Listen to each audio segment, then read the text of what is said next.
I AGF har man brugt det nyligt overståede transfervindue til at hente nye spillere med vidt forskellige kulturer og nationaliteter.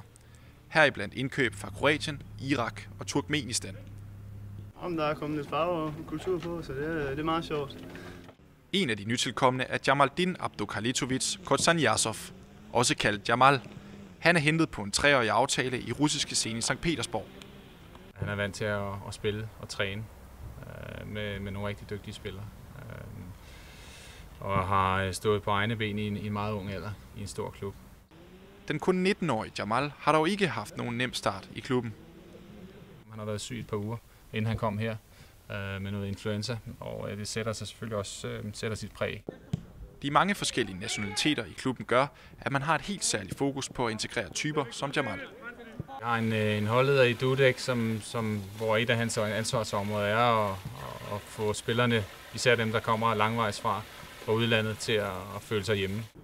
Der arbejdes især med sprogbarrieren for den nye forsvarsspiller, der endnu ikke føler sig klar til at snakke med pressen.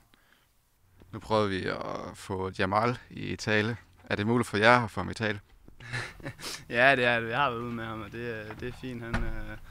Han er bedre end engelsk, end man lige går og tror, men han føler sig ikke så tryg ved det, er mit indtryk. Men han kan godt, og du kan fint kommunikere med ham.